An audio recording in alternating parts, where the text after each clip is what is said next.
Looking good. Looking good. Hello, hello, hello. Looking good. Hello, hello, hello. Looking good. All right. Neat. Look at that. We are streaming from Twitch and YouTube. Could you believe that? That is pretty crazy.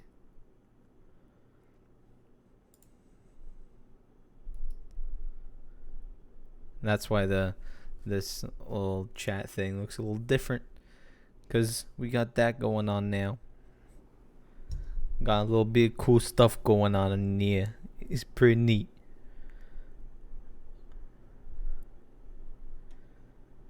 But yeah, hello, hi. Oh, I want to see if maybe if we continue streaming on YouTube, maybe we'll get some viewers there too.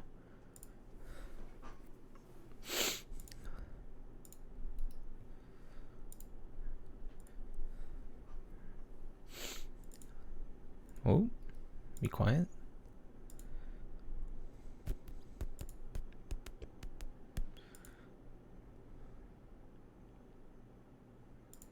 I guess I can't clear the YouTube chat. You just see all my test stuff.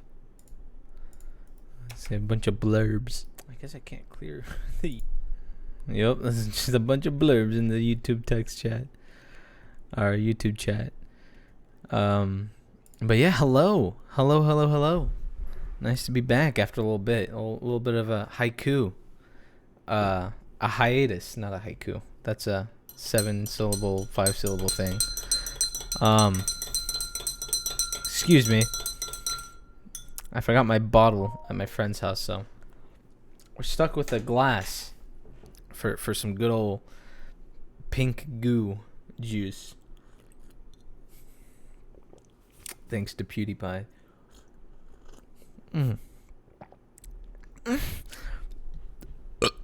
Oh, excuse me. I think we're doing all right. I think we're doing okay in terms of streamages.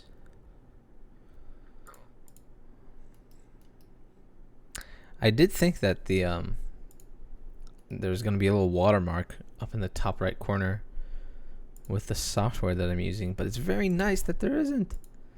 Super nice there isn't. Makes it so much easier for me.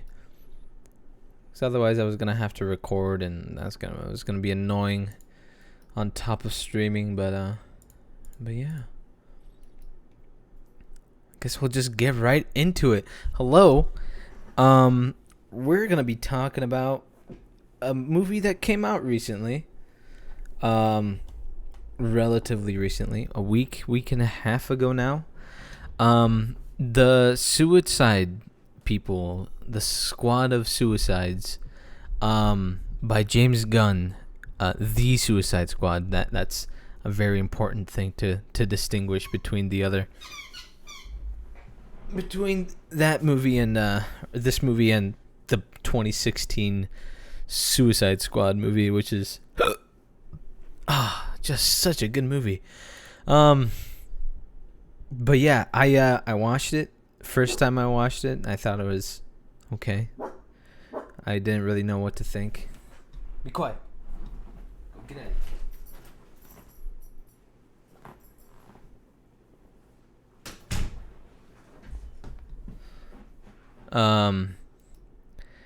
And then I watched it for a second time.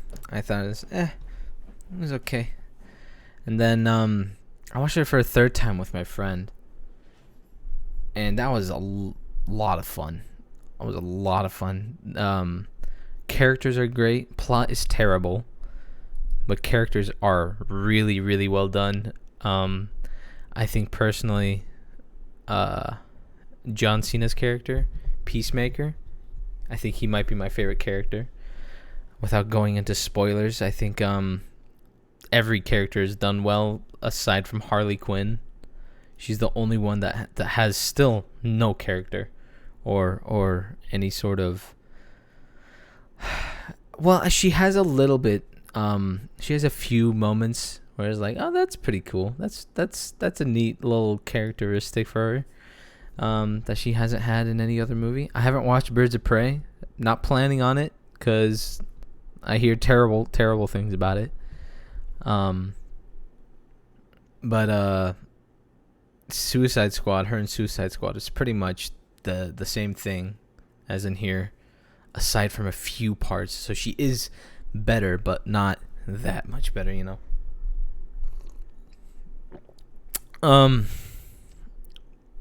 Other than that, everybody's really well constructed. Polka Dot Man, one of my favorite characters now in the DC universe. Rick Flagg gets some more character relative to the 2016 movie. I guess he does have a little bit of a character in the 2016 movie where he's a little bit like Army Man, and then he turns into Army Man, but like we should do this. So he goes from boring to a little less boring. But yeah, who else? Amanda Waller, still as intimidating as she was in the other movie. And King Shark. King Shark is one of the cutest characters. He's so cute. I don't know what else to say really. He's so cute, and his innocence is so fucking funny relative to like what he actually has the power to do. It's just, there's something so charming about that, you know. That's basically like the non-spoilery review of the movie. From here on it's gonna be spoilers, but there's a couple videos out there right now praising the movie. However, the way that they praise the movie and what they praise is really, really undercutting the value of the movie. After I rewatched the movie for a third time last night. I watched a little bit of Ralph the Movie Maker's video on it. Oh, and it's I found myself a little upset at the end of it. I'm not gonna lie. So I guess let's just not delay. You know, let's just jump right into it. This is Ralph the Movie Maker. I think this is a little weird looking. Let's see if I can fix it. There we go. That should work.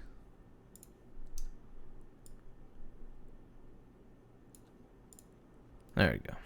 Alright, let's jump into it. That just released Space Jam 2, and also from the studio that just released Space Jam 2, and also Suicide Squad, comes The Suicide Squad. People like the movie anyway. I watched this movie as soon as I don't know why he People used like Space Jam 2, and also Suicide Oh, okay. Never Squad. mind. There's a still where he uses this poster and combines it with the other. I don't know why he does. The Suicide Squad. People like the movie anyway. I watched this movie as soon as it came out on HBO Max. I would have seen it in theaters, but to watch it and immediately walk to my microphone is convenient. The original Suicide Squad from the year 2016 is worth mentioning in comparison to this one, and how much I absolutely despise that movie. Was this cheerleading trials? I think And I think that was a weird cut into the movie. Diablo might be the only quote unquote character in that movie. He has a bit of an arc. I think that's really there's a smidgen of character in there. I was like, hey, that's pretty neat. I kind of like that. That was really the only thing that I liked about that movie. I guess Amanda Waller is kind of the same in that movie too. So she's likable. I didn't really like her all that much though. She's just really assholey and giving weird tasks to people who really can't do much, like a cataclysmic event. She sends the Suicide Squad to them. to go apprehend the fucking aliens rather than the Justice League. That's a fucking movie, dude. That is a fever dream of a movie. Totally despise that movie. Was this cheerleading tryouts? I think Harley Quinn sucks, and I think this is a step in the right direction. The Suicide Squad is trying to undo any damage that first movie did. Nope, they are not. I don't think they. If anything, they're just ignoring the movie. They're definitely not undoing any damage because they continue straight away from this. This is a sequel to the movie. There's a couple scenes where, okay, from here on, it's not spoilers. Harley Quinn, as soon as she gets on the plane, she's like, "Oh, I took a number 2." And it's like telling Rick Flagg, and Rick Flagg's like, "Thanks for the information." And she's like, "Flagg." It's just kind of like a little nod, like they're kind of friends. And also the way that she talks to Boomerang, Captain Boomerang, they're kind of just banter back and forth, like they've known each other for a little bit.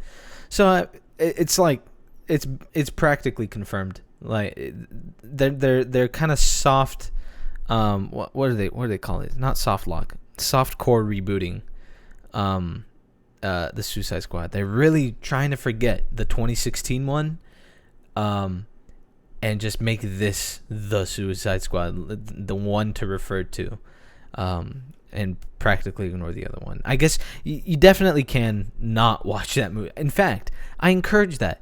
Do not watch the 2016 Suicide Squad movie. It's bad. It's really, really fucking bad. It is hilarious, but funny bad. Like it's so bad to the point where it's funny. This is a better funny movie. Compared to Suicide Squad. I'll make sure to make that distinction. Suicide Squad. This Suicide Squad here is way funnier, way more charming, and even though the plot is bad, the characters are great. So it's a far better movie than Suicide Squad. But they're definitely not undoing anything from the other movie. And this is sort of a parody of the original Suicide. You'll also find him, Ralph, cutting a bunch of his lines, which is such a jarring, like you can tell it's very jarring. There's a couple moments where I have that in my videos, but if I ever get the chance, really easy, and just while editing, you just read the line again and just insert it. It's not that hard. It's just like one sentence you got to do. Any damage that first movie did, and this film is sort of a parody of the original Suicide Squad. It is a very definitely not a parody. I don't know. What do you mean by parody? Film is sort of a parody of the original Suicide Squad. It is a very silly collection of characters they chose for this.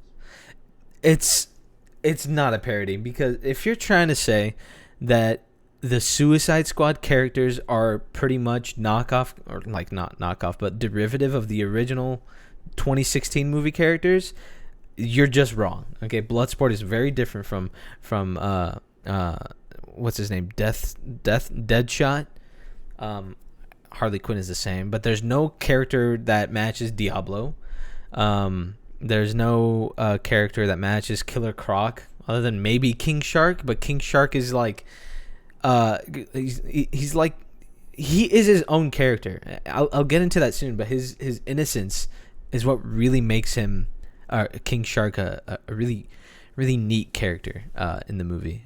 Aside from the fact that he's just so fucking funny with his limited vocabulary. This movie. It's not even limited vocabulary. It's more just, I guess, limited grammar. I don't know. The way that he structures his sentences is so funny and cute. The soundtrack selection was much more appropriate. They fit the scenes. They used the majority of the songs. It wasn't distracting. The visual... They used the majority of the songs. What? Selection was much more appropriate. They fit the scenes. They used the majority of the songs. It wasn't distracting. The visual effects were strong. They used a majority of the songs. I have no idea what he's talking about there. I don't know what he means by they used a majority of the songs. Kind of weird thing to put in your script, if you ask me. The action was full and had moments of levity where there was funny. I can't tell if that was his cut or if that was just my video. Songs, it wasn't distracting. The visual effects were strong. The action was memorable. He says visual effects were strong, but he's just showing a practical effect. It's just them sitting in a distracting. It's just them sitting. I don't think there's any CGI here at all. If anything, when you're talking about visual effects, I'd definitely show King Shark or Weasel or the rats or Starro, dare I say the CGI monster creature at the end of the movie. Weird editing. I don't know why you're doing it like this. Just slowing down the movie with irrelevant scenes from the movie. The visual effects were strong, the action was memorable, and had It's like the action was memorable. It's like, you're not showing any moments of levity where there was funny. These Suicide Squad fulfilled. I mean, that wasn't really levity. This is definitely not levity. It was just fucking weird. But like funny weird. Of levity where there was funny. These Suicide Squad fulfills its purpose of being an entertaining rated R action movie. You know, we got him to. That's a seriously limiting way of describing the movie. This is definitely like, I would say that for the Expendables, but even then, I'm sure that there are character moments in the Expendables that are far better than the way that I would, saying that it's just a fun action movie. You're saying, like, imagine saying that for Rambo, right? Like a hero of Vietnam. I think from what I remember, he was a Vietnam veteran, and did some badass shit because some corrupt cops are fucked up. He's just a good guy for taking care of him. But to say that this is just a fun rated R action flick that's part of it. Definitely would not describe it as that, though. Of being an entertaining rated R action movie. You know, we got him to. I think he's agreed to do this. Why can't the big Hollywood studios do? I don't know why he showed that as the rated R action movie. I would assume it's weird the way that he just inserts random clips. It really is just random. There's no structure to it. Movie. You know, we got him to. I think he's agreed to do this. It is such a funny scene. I won't lie.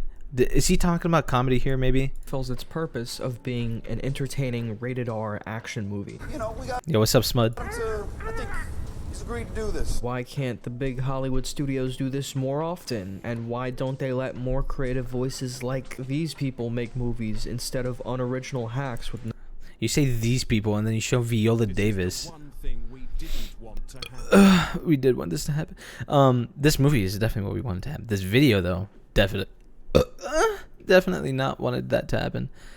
I don't know why he's talking about Viola Davis when he says these people should be the ones with the voices for the movie. Don't they let more creative voices like these people make movies? See, like, do you hear that cut? Like, these people, and then it shows Viola Davis, and it's like, okay, you're implying by cutting your voice and showing her, you're talking about her, which is, he's not. He's definitely talking about fucking James Gunn, the director of the movie, obviously. Like, that'd be the obvious choice, right? Creative voices like these people make movies instead of. I don't know why you should. It's such a weird cut. Unoriginal hacks with no talent at all. When movies like this. Unoriginal hacks with no talent at all. He's talking about the Ayer cut movie, right? Make movies instead of unoriginal hacks with no talent at all. What has David Ayer made? David Ayer. What has he made other than Suicide? He made Fury. Really? I remember really liking Fury. End of Watch. I don't remember that movie. I don't think I watched that movie. David Ayer movies. Oh, he did make Bright. Okay. All right. Yeah, he did make Bright. Training Day. I don't know how people think of that. But he made Fury, and I really liked Fury. I got to finish that ending I never got to. I don't know. I don't know if it's safe to say that David Ayer is a hack writer with no original ideas. Don't they let more creative voices like these people make movies instead of unoriginal hacks with no talent at all? It's also like, I don't think that the actual Ayer cut of Suicide Squad is going to be any good if they ever do release it, which I doubt they will. However, he did get kind of royally fucked over by Warner Brothers for not releasing his cut of the movie, there's really no, like, there's no safe opinion on this. I feel like Warner Brothers definitely didn't release that movie for a good reason. And from some of the readings of the script, I don't know if it was, I don't know, like, they probably made the right choice, is what I'm trying to say. So he might be right. I guess it boils down to that. Ralph might make a good point right here. When movies like this come out, it makes you realize how screwed the whole industry is. This film was actually total hacks with no talent at all. When movies like this come out, it makes you realize how screwed the whole industry is. When good movies come out, it makes you realize how screwed the movie industry is. I mean, you can definitely say that about Disney. But the movie industry in general, I don't know. Because that would kind of like match the point of, oh, David Ayer should have gotten his movie to be released. But then I guess he's trying to say that the film industry has hack writers with unoriginal content, and that's what's fucked up about it. I guess that's my best faith interpretation of this. But even then, like, I don't even know if I would say that. When movies like this come out, it makes you realize how screwed the whole industry is. I mean, I see what he's trying to go for, and I might agree.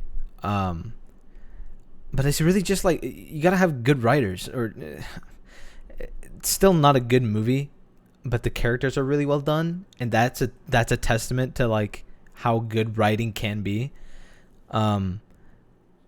Which kind of like supports his point. Like, I mean, I guess look at what we missed out on. And I would agree. For the superhero genre, definitely something we're missing out. We're in a severe drought of it right now. This film was actually told in a non-chronological order, like the first. When movies like this It's a weird cut here. come out, it makes you realize how screwed the whole industry is. This film was actually told in a non-chronological order, like the first one. Except in this film, it was well done. It wasn't as confusing, and it actually made sense the way the story was told, because it was unexpected and more interesting and more exciting the way they told it.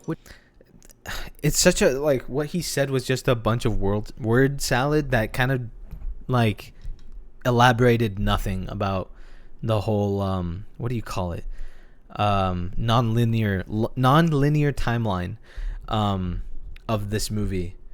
I think there is a right way to structure it. Did Suicide Squad, did they do a non-linear plot as well? I don't quite remember that. I thought it was pretty linear from start to finish, wasn't it?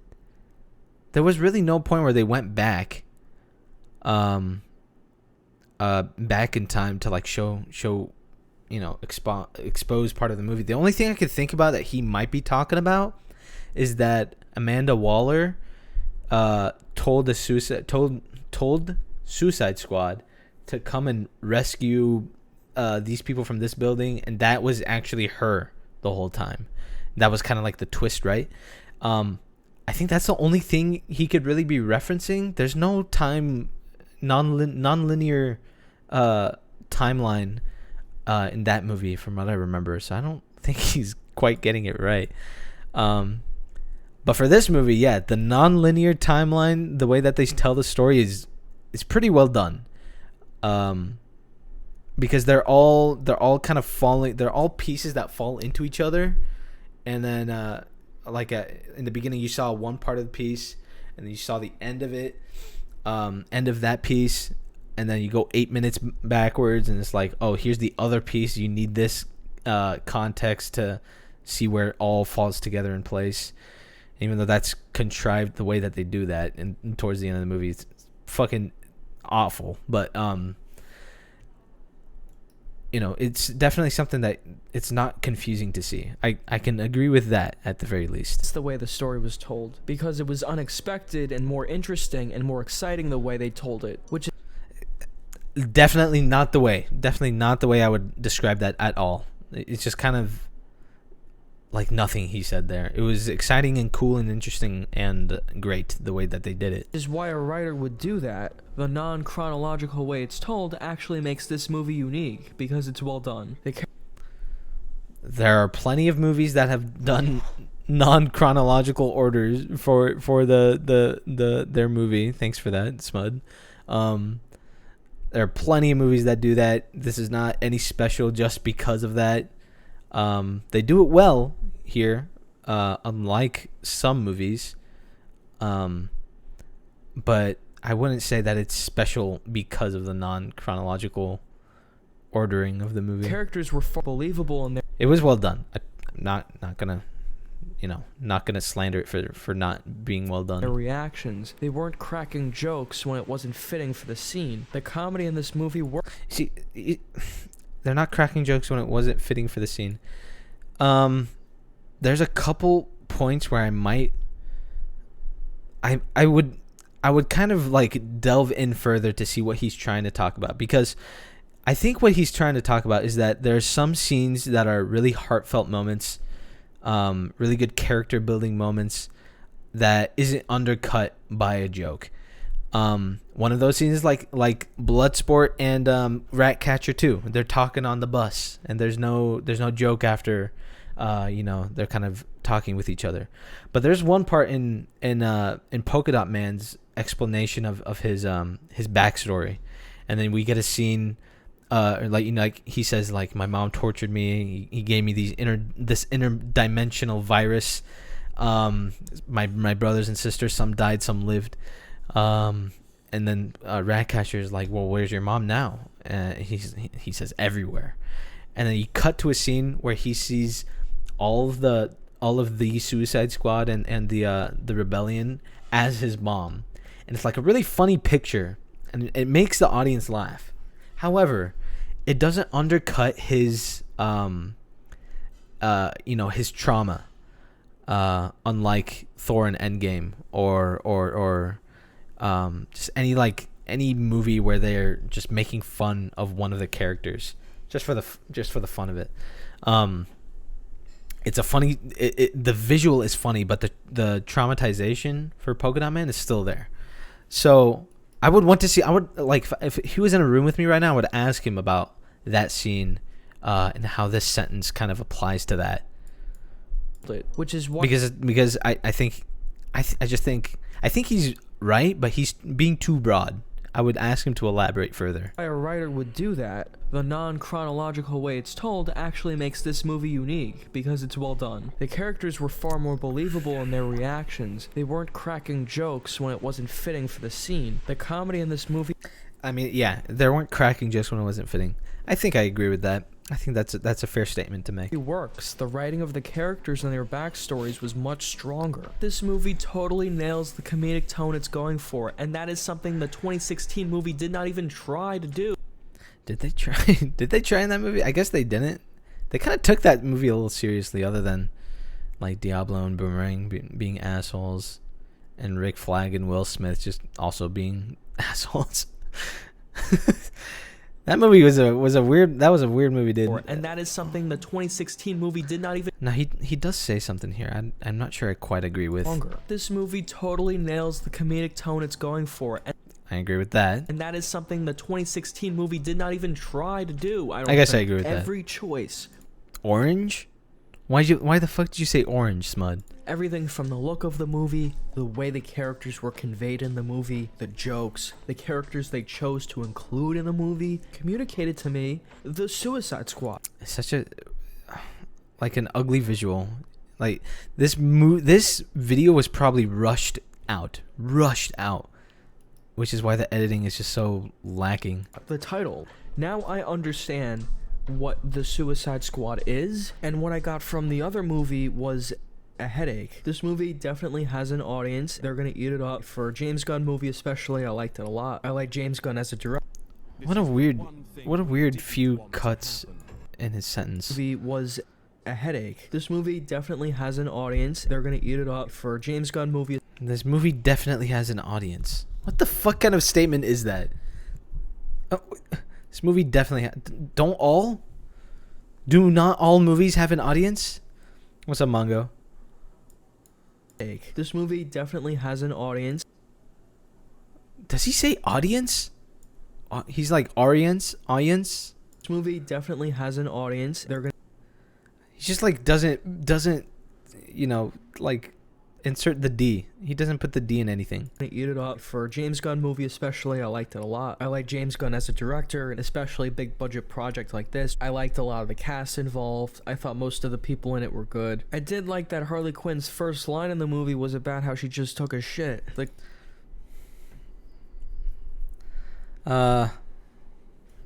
that's like a Harley joke.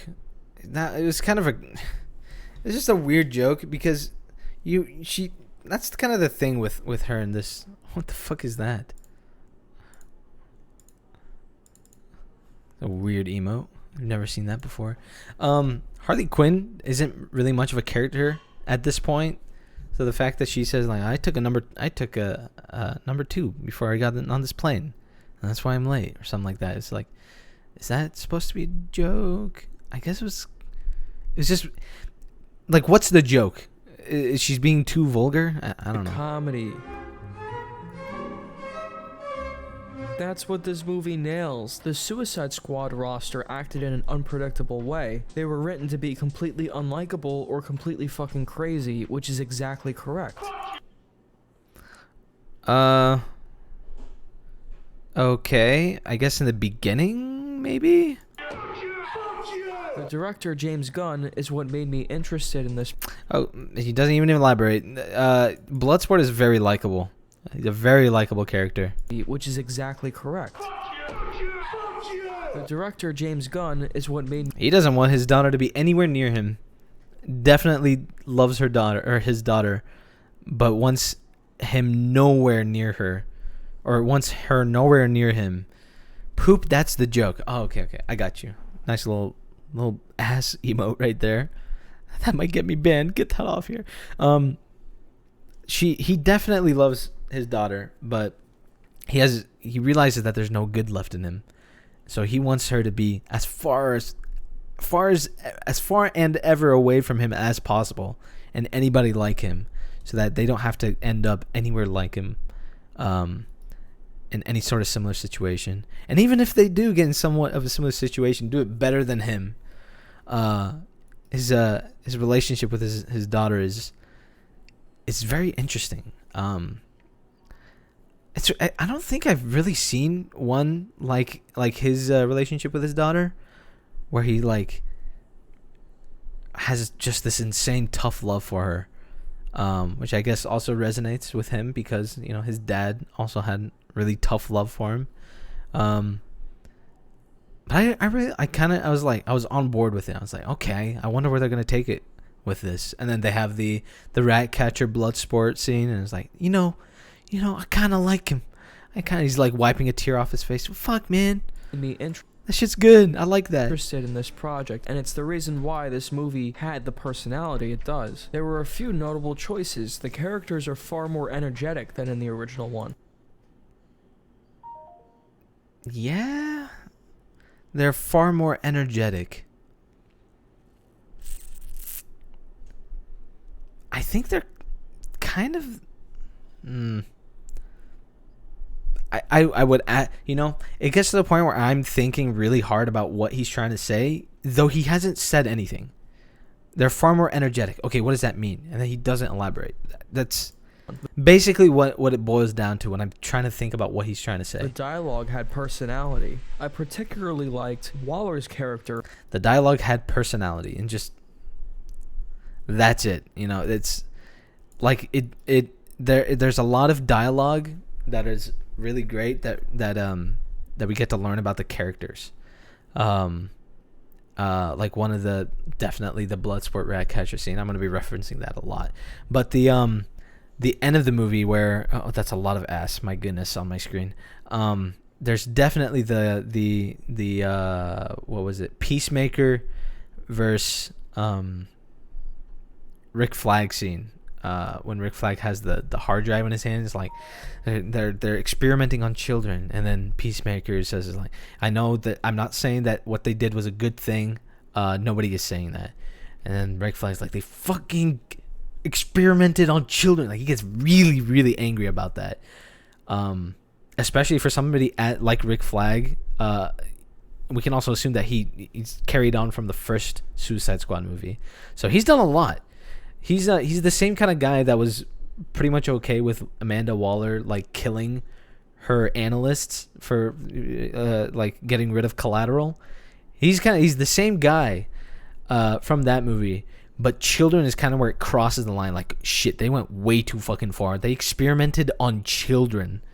And that's where he's like, I have to reveal, this is, people have to know. And Peacemaker is like, the chaos that's going to ensue after you release those files is going to be way worse than it is just keeping them a secret. And that's what I'm here to do. And that's why the U.S. wants to get rid of the information.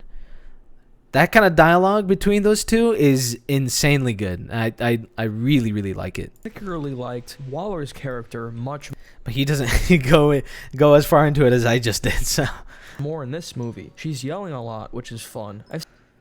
She's yelling a lot, yep. I've seen a bunch of other James Gunn films, like Slither, where there's a ton of gross-out stuff, or scenes where there's vulgar, disgusting stuff, but it's done for the purpose of comedy, usually. Shocking and memorable, and I think that sense of humor kind of shines through in this film as well. At times, it can be very bizarre, or uncomfortable, or gross, since I wouldn't even use this as the uncomfortable or gross rated R gore. I would definitely show like the very first part of the movie. Well, I guess maybe he can't show it because it's YouTube. The first part of the movie where Blackguard, Pete Davidson's character, gets his face literally blown off, and it's really gory and really quite a bit of shock value, but like cool. Definitely get lives up to his rated R through in this film as well. Rating. At times it can be very bizarre or uncomfortable or gross. Since this is a rated R film with a reason to be rated R, the violence in the movie is extreme, and I thought that was awesome. It is a gory and bloody movie. The amount of people who get beheaded, cut in half, shot, blown up, crushed, possessed by aliens, I thought it was great. Yeah, like this scene too. I don't know what the fuck this slow motion shit is. Aliens, I thought it was great.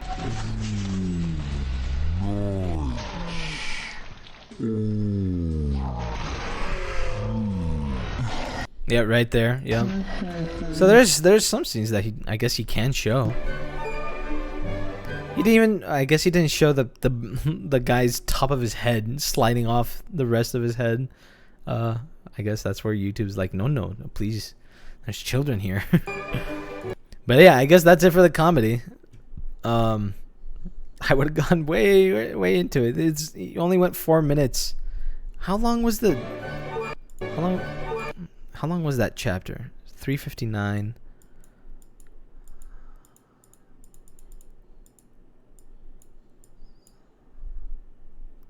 Wow, he spends barely a minute and a half talking about the comedy, which is arguably one of the best parts of the movie. Now for the plot, you know what I think? It's really messy. It's terrible. Like, the plot armor is insane. The conveniences and contrivances are ridiculous.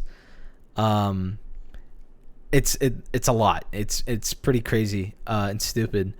But the characters are good. That's why I really like the movie.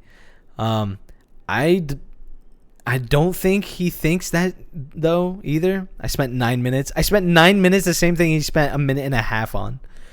Oh my lord, dude. That feels bad, man. That's what it's like. I like talking about these movies, which is so weird because this guy's Ralph the Movie Maker. And he has how many subscribers does he have?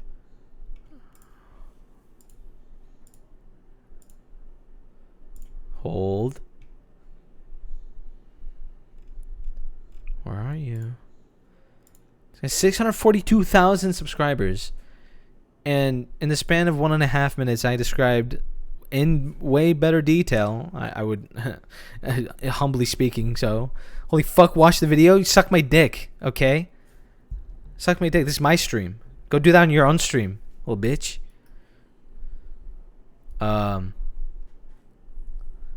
Play, pause, play, pause, play, pause. That's called transformative content, you dick. I can't just play the movie, or I can't just play the video. I have to respond to it. This can lead me into the plot as if you haven't watched the movie already. The movie is pretty easy to access, and it's a popular property, so I expect many people who've seen this review will either watch the movie anyway, regardless of my opinion, or have seen the movie already. And I'm sure a lot of you can attest to like the same kind of things, that it's quite funny and creative in terms of its gore, and He sounds really slowed down for some reason. Like slowed down, same with the movie, weirdly. its selection of characters. But in terms of its It's called stealing content? Okay, buddy. plotting, it veers more toward the conventional side. If you haven't seen the movie and you don't want me to spoil anything, well, I am. Not everything, just a few things. But still, that's just a heads up. If you haven't... Is it free? Is the video free? Yeah, it's YouTube though. It's licensed. It's licensed content. I can't just like play the video and call it mine. seen the movie, definitely click off or fast forward to the very end where I give the rating. All right, that's your chance. 2, 1. If there's any connection? It doesn't even like show the full clip for the joke. You gotta show the joke. If there's any connection? Is the movie free?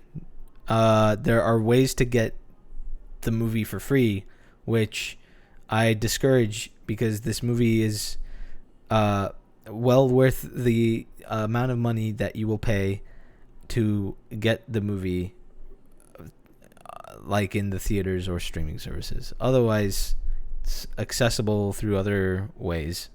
So, Suicide Squad Team A, which include Michael Rooker, Rick Flagg, Harley Quinn. I wish Michael Rooker was in the movie more, because they invade the beach and they get destroyed. Meanwhile, the Suicide Squad Team B...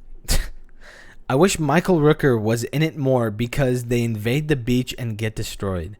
Why? Why would you say that? I wish this actor was in it more because his character dies.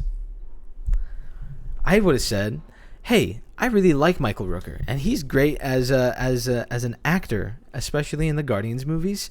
And I feel like James Gunn would be able to write him a really good role in this movie. And I wish that that they did his character, or gave his character some more time. That's what I would say. I wouldn't say I wish they give this actor a better role because he gets destroyed in the beginning. What a nothing sentence. Just salad for calories. They invade My the goodness. beach and they get destroyed. Meanwhile, the Suicide Squad Team B go from a different beach. I guess at that point we need to know that they're after something important. We don't know exactly what yet. We know that they need to capture this guy with... Did you not watch the movie? They explain exactly what you're supposed to do. At this point, when you know that there's a Team B, unless he's talking about like the very beginning of the movie, which I don't think he is because he's showing this scene. So surely he knows that they have to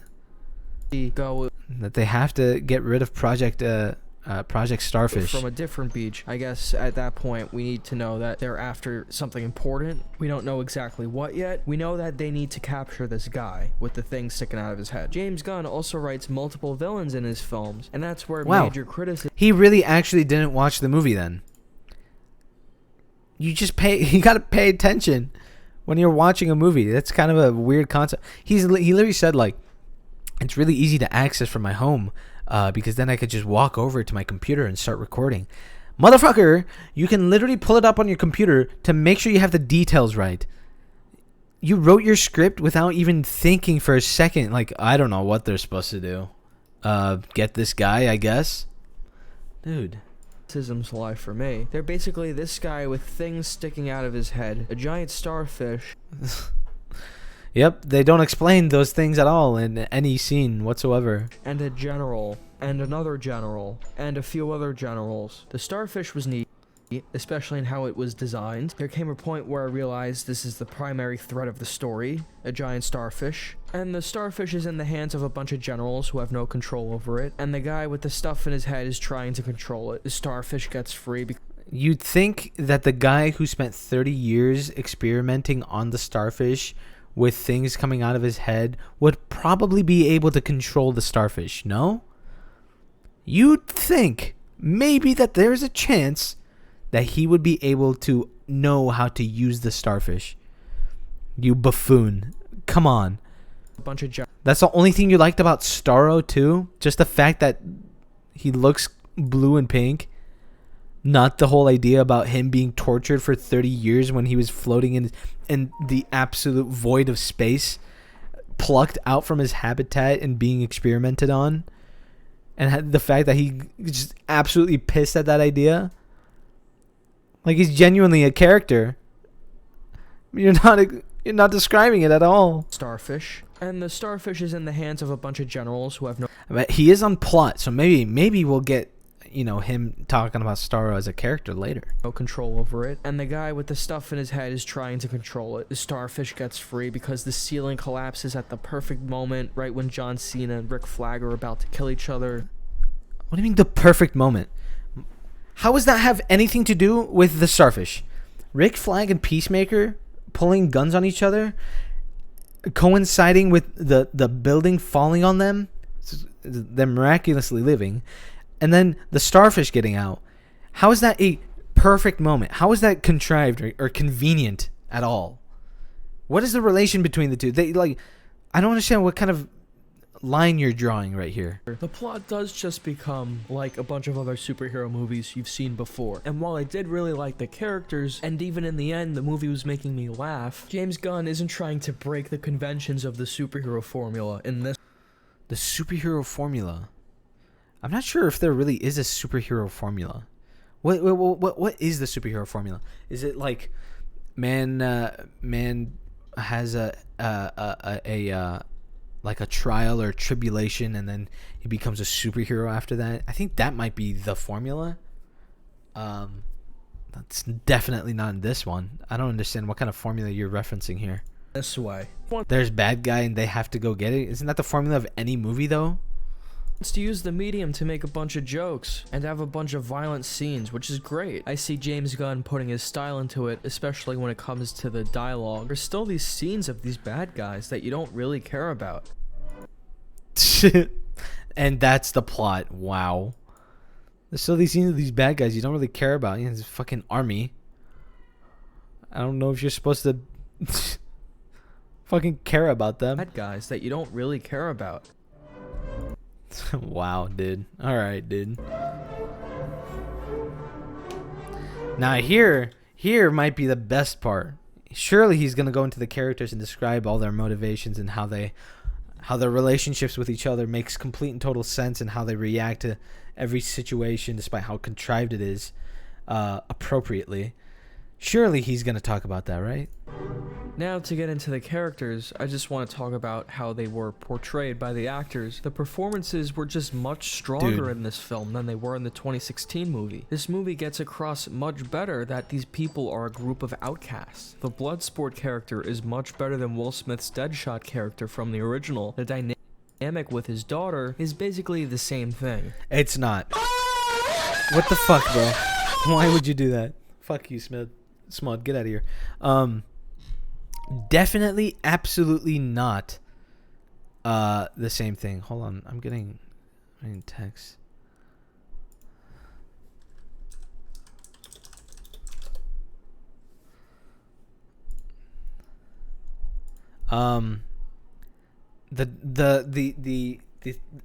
Will Smith's character, Deadshot, really loved his daughter, and he wanted to spend as much time as possible with his daughter as he could, because he really loved his daughter. Fucking hated the mom because of how she's making her daughter perceive her dad, and he's like, that's fucked up, man. And it was kind of fucked up. But Bloodsport with his daughter is a totally different situation. He loves his daughter, yes, but wants her to stay the fuck away from him so she doesn't end up anywhere like him. And same with anybody who is somewhat like him. Did I just repeat myself twice? That was fucking stupid. very different dynamic. They both love their daughters, obviously, but very different relationship with their daughters. I don't know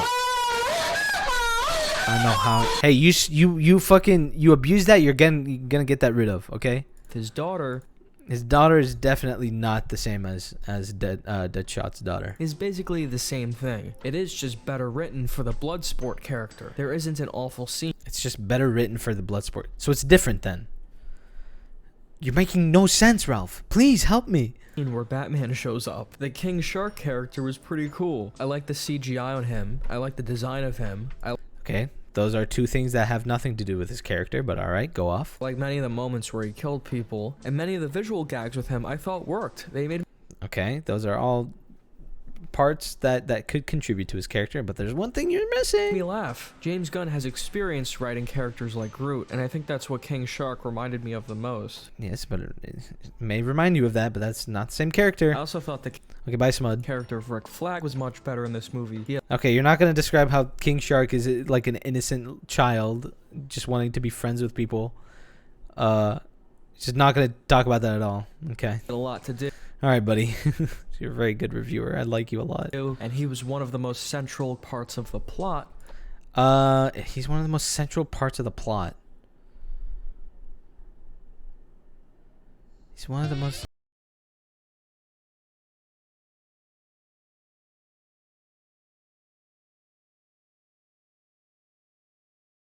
Okay. There's a lot of twists and turns for his character. No. Turns concerning his character, which I really don't even need to get into for You're not even gonna talk about it? What the control fuck? parts of the plot. There are a lot of twists and turns concerning his character, which I really don't even need to get into for this review. But the stuff with him was good. It was really unexpected. Multiple points in his story. I also like that Rick What the fuck? What is he talking about? Flagg is sent with the first team and he almost gets killed. I kind of thought Just like... What the fuck? sent with the first team and he almost gets killed. I kind of thought Waller would protect him a bit more than the rest of the Suicide Squad people, but I guess not. There are a lot of characters I don't know why you would think that if she sent the whole team out there and they're all gonna die. Like, even Rick Flagg's like, hey, I think we're all gonna die if we go forward with this. And she's like, no, you guys are the best team that we got. You know, go out there and take care of them.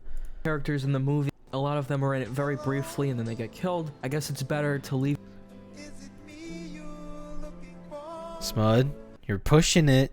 You're pushing it, little buddy. you wanting more, but I do wish Michael Rooker was in the movie a bit more. I wanted the Weasel to be the main character. Then A lot of people really liked Weasel. I kind of liked Weasel.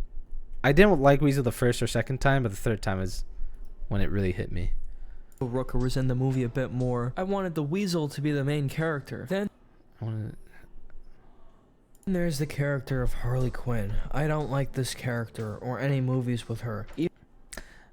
One thing I think we all can agree with you on. Nobody really likes that character except for people who... You watched this movie 3 times? I did watch this movie 3 times. Indeed. Even this film, I don't find anything with her interesting. She's separate. Okay, I wouldn't say that. I would say there's a couple moments that I do find interesting with her. Specifically the one with the romance with the president, even though that's weird. But towards the end where she kills her, or she kills him, because he's willing to like fucking torture children, and she doesn't like that. And I was like, okay, all right, we finally get a little bit of character out of Harley Quinn. And then she goes on to talk about how her relationships with the people that she's been with don't end up well, and that they're gonna like slash her tires or kill her dogs or something like that. And it's like, yeah, I kind of feel you for that. That sucks. And it's a kind of a neat little scene. From the group for a while and just does her own thing. What even is there to say about this character? Whenever a central part of the plot is happening, she's usually off doing something else and it has nothing to do with her. And then she stabs the starfish in the end. This part is terrible. The whole fight scene with her javelin and the guns. This is the perfect example to show in a classroom about how to do the most insane amount of plot armor in a movie. You should watch this movie. This is a really cool split. All right, I'm not talking about Splitgate right now, Smud. I'm talking about this movie, bro. Nothing to do with her. And then she stabs. But I know Splitgate has this really cool ranked mode where it's like a 3-on-3 with 7 rounds. I really like that mode. The starfish in the end. She's the most marketable character, that's for sure. Wow, that's the end of the video. No fucking way, dude. Oh my god. It says I'm playing Splitgate? Why does it say that? Why are you just telling me this now? Wow. Unbelievable.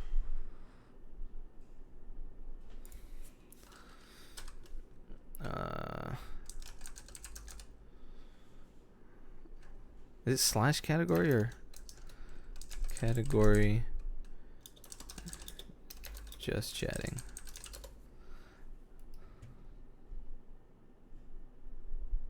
Maybe it's slash.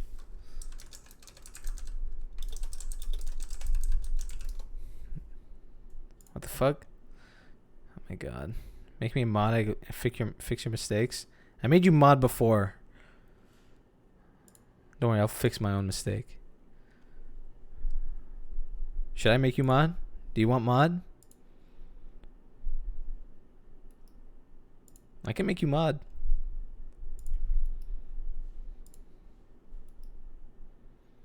Okay. What do you mean? What do you mean, okay? Yes? Okay. Alright, fine. I'll make you mod. Don't abuse it. There you go. I like sword. Me too. Swords are cool. Especially Peacemaker's sword. Let's see how he finishes this off. It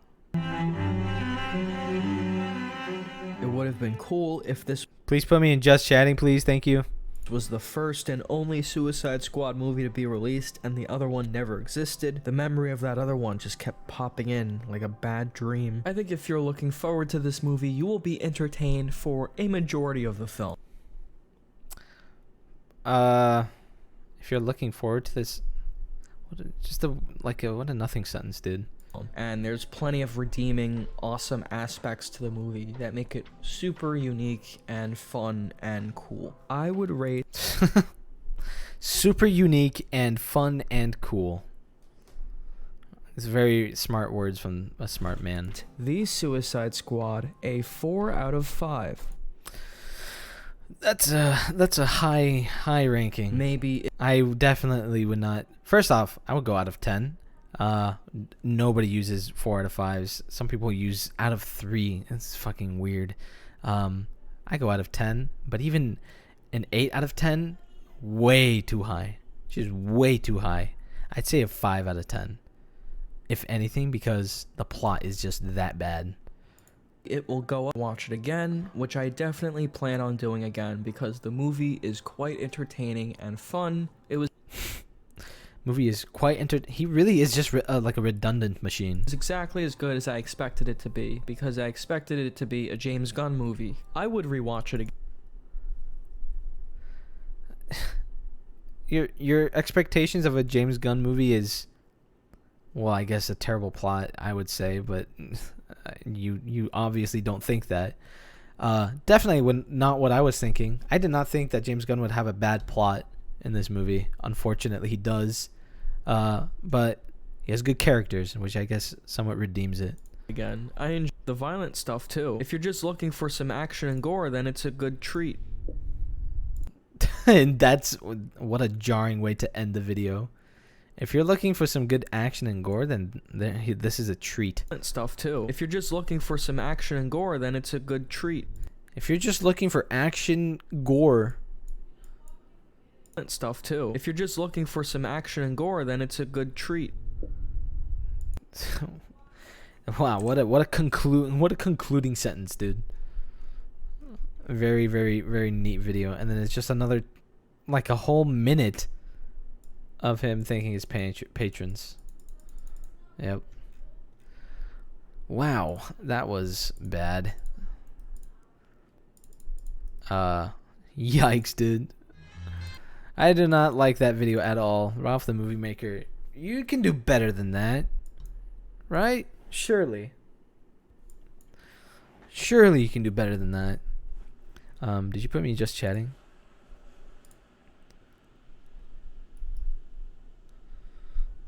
Motherfucker, you didn't put me just chatting yet. I can't believe I gotta do everything here.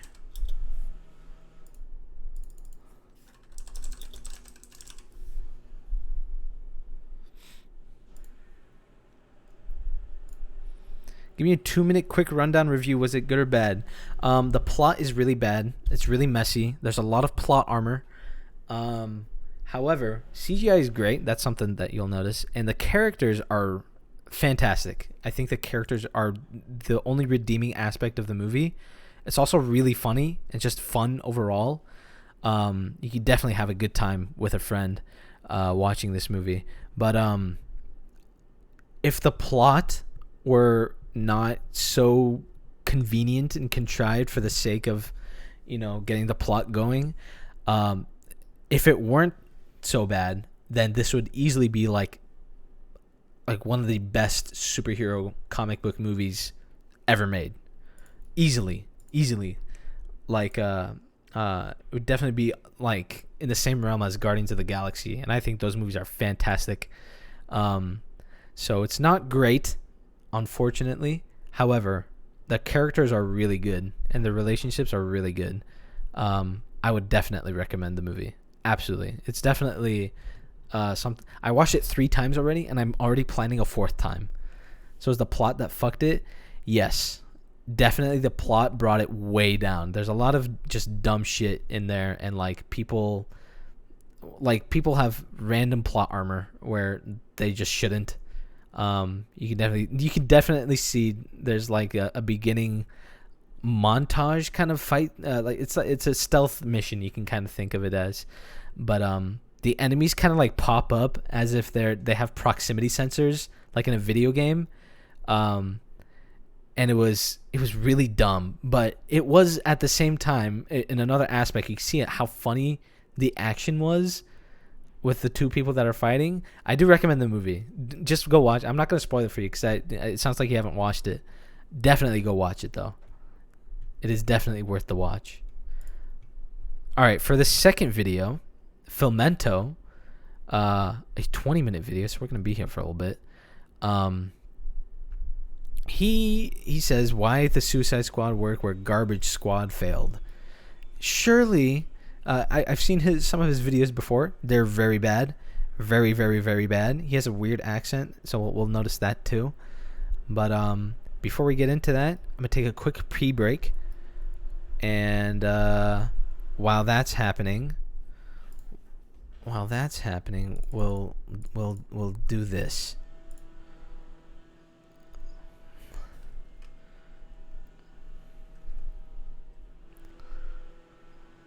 I don't know what I was planning on doing. You know what? I'm just gonna put it's just random music.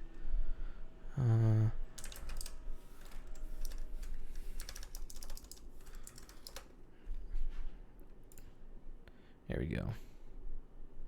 Oh, I'm not hearing anything, weirdly. There you go. All right, I'll be right back.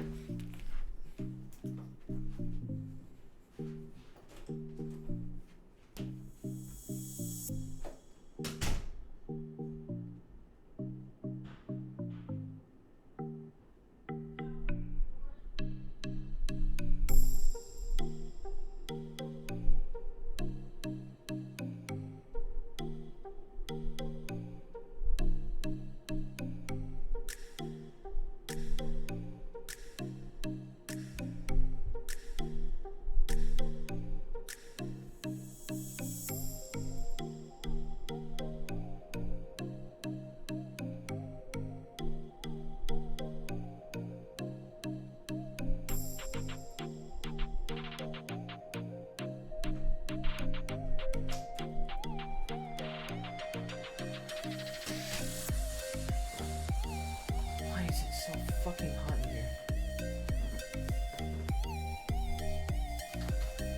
I thought my VR system was turning on.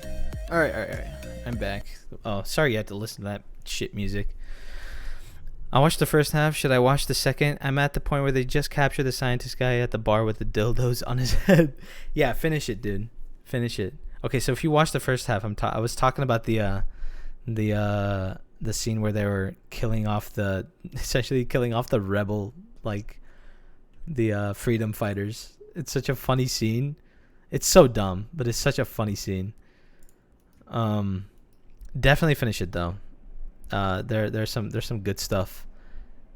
There's some good stuff at the end with Peacemaker and Rick Flagg. Definitely some that might be my favorite part of the movie, honestly. You'll see it once you get to it. But now on to this wonderful film reviewer, Filmento. It's gonna be a treat for us.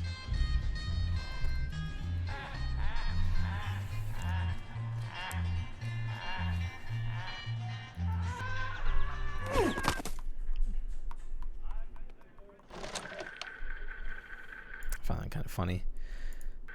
I don't know why you cut the posters in half. I would just show them separately, but all right. A little weird. 2021's The Suicide Squad is kind of like... Oh yeah, these are gonna be spoilers, by the way. So if you don't want spoilers, don't watch. I thought the first half was funny, entertaining, but like you said, the plot was pretty normal, or bland. Yeah, the plot is it's.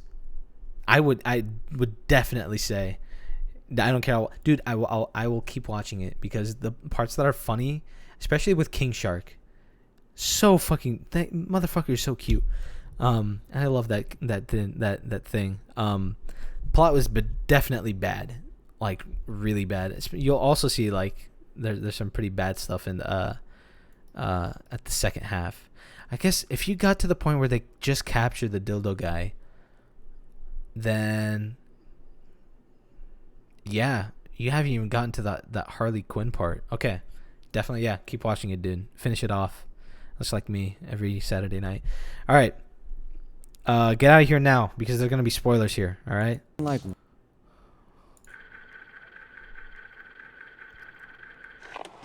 2021's The Suicide Squad is kind of like Warner Brothers' own version of the Snyder Cut, where they essentially try to make up for an absolute train wreck of a movie, but Snyder Cut is even like an even worse train wreck than the original Justice League movie, but alright. Replacing it with an improved one. And much like the Snyder Cut, they do succeed at it. No, they don't. Well, I mean, in this movie, they kind of do, but like if you're talking about the Snyder Cut being better than the Justice League, this movie they definitely make a way superior version of Suicide Squad. But like saying the Snyder Cut is better, it's just wrong. Now, exactly how well do Warner's and writer-director James Gunn succeed at it, I'll leave that up to you, but comparing this new Suicide Squad... Wait, what?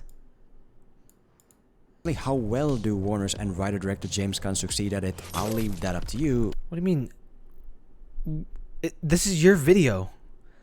What do you mean you're gonna say it's gonna be up to me about how they did it better than the other one?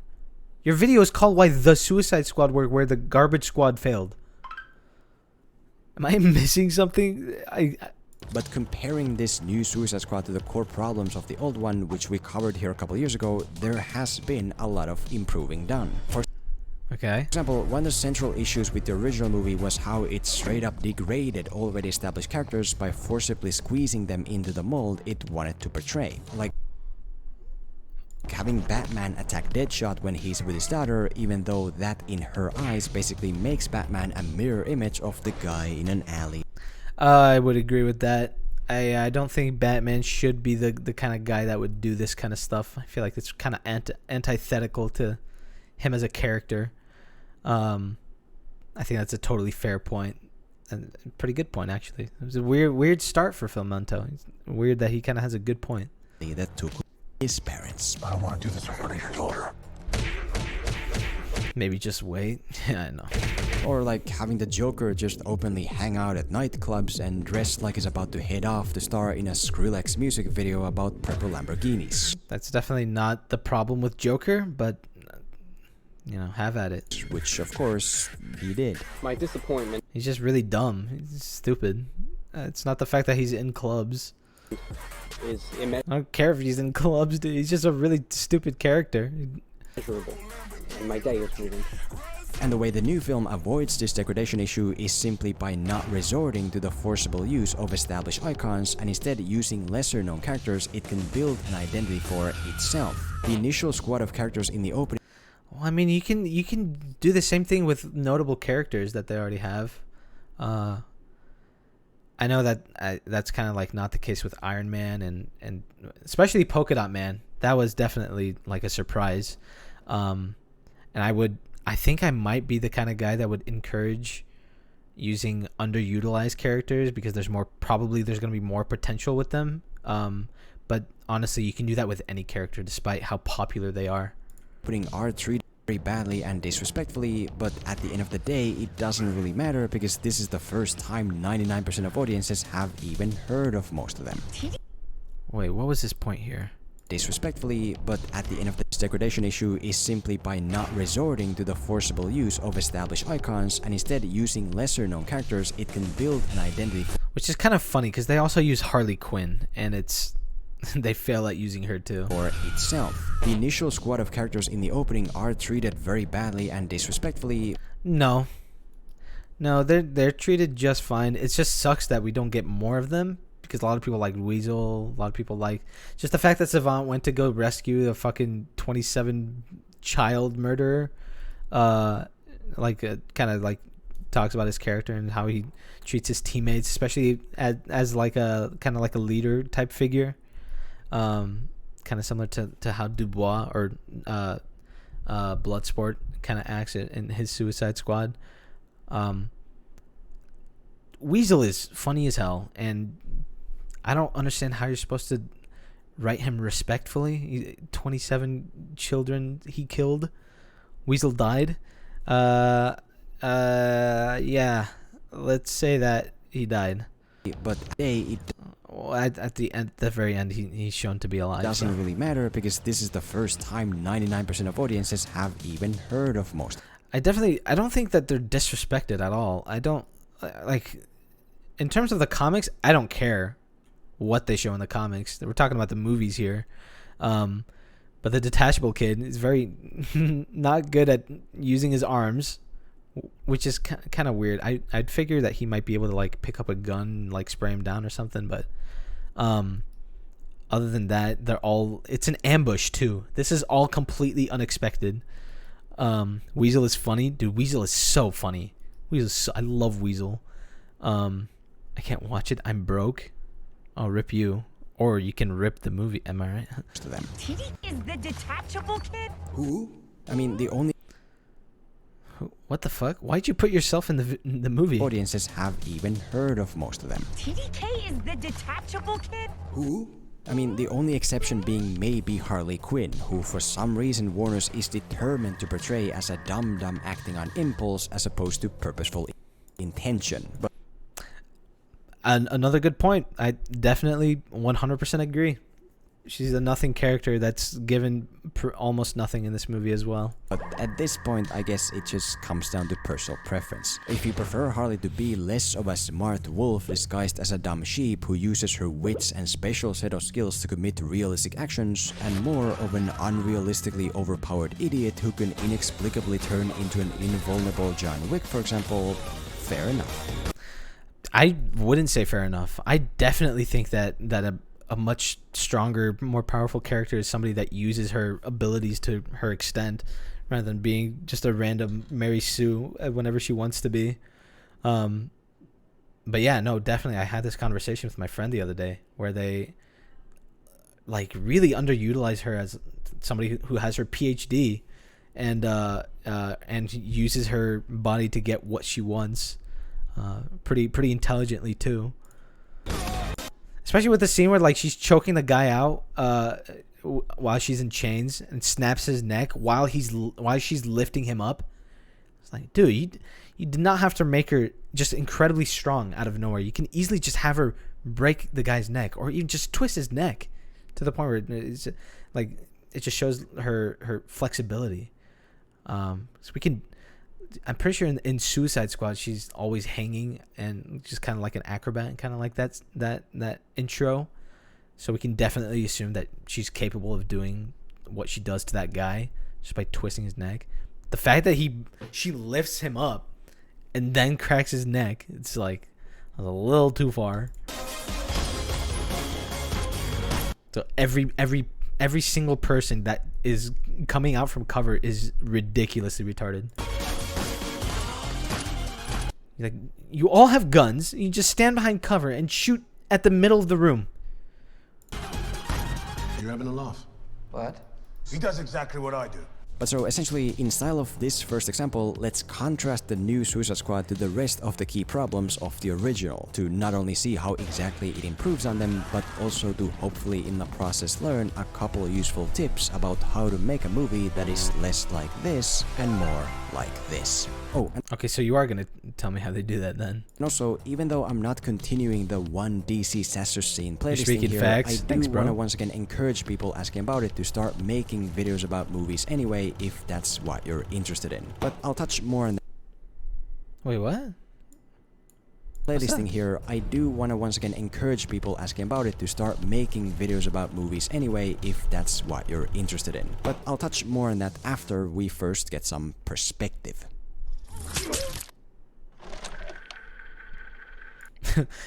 I'm also like kind of enjoying this video a little more because the editing is good. Like aside from the a couple of good points that he's made, the editing is far better. It's a little more pleasing to the eye. The first key problem with the original Suicide Squad was the lack of a consistent point of view, which in terms of things like tone and emotion essentially turned this movie into multiple different ones. Daddy, Okay, it's like you saying there should be one leader role. I thought Deadshot was kind of the leader though, but I know you do bad things. Don't worry. I still love you. man, that was a man. I forgot that line exists. What a terrible line. And the way the new version solves this problem is by anchoring its story and events in a specific point of view that keeps things in a consistent perspective. If you look at the opening told from the eyes of Michael Rooker, for example, you can notice that no matter how insane or unrealistic things might get, it all still remains grounded in one consistent tone of sane realism. When we meet the other members Of sane realism. I wonder what he means by that. Is he trying to say that the movie is well grounded in the universe? it all still remains grounded in one consistent tone of sane realism. When we meet the other members of the team, we do it through Rooker's rational POV, which allows us to view everything through the same lens. That all these people are crazy, that this mission as a whole is crazy. And once we then get... Okay. Alright, I guess I have nothing to say, except I wonder where he's gonna go with this. ambushed by the local military at the beach, same thing. Regardless of how unrealistically nonsensical the sequence might get, we always maintain Rooker's rational I mean, I find that makes sense. She's just really heavy. Alien, that's really heavy. perspective on it.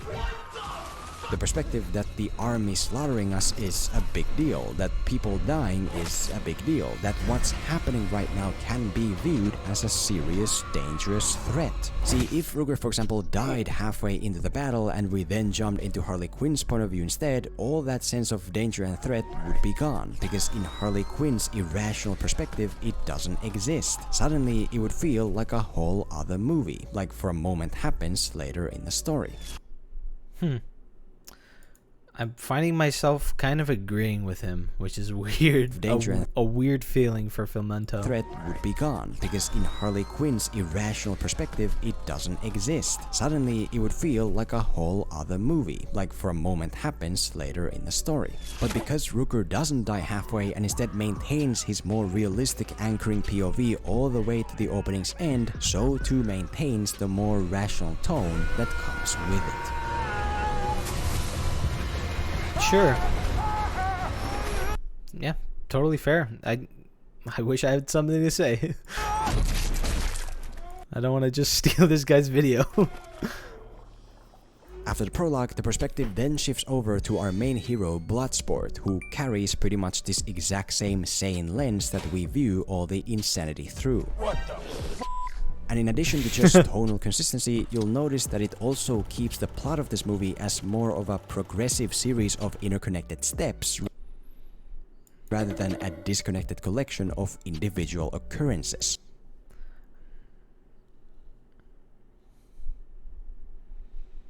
I don't know. You're kind of like bringing out these like character cards as if they're not, because they're not part of the exposition. They're just character cards. And then they just go on with the plot anyway. That just goes on, quote unquote, naturally. Gather team, plot, exposition, develop. That's kind of like almost exactly what they do in Suicide Squad in the 2016 movie. Unless I'm mistaken, because I'm pretty sure they don't go back and forth with all these characters until they're showing them like for the first time. So I'm not quite sure if I'd agree there. For example, Sport's team has arrived in the country they're trying to infiltrate. He wakes up in the middle of the night to see one of his squad mates about to eat another, and then It's very convenient that this all happened within the same amount of time. What you have for lunch or going to have? I had amigos. It's very, very tasty Mexican style food. then has to act.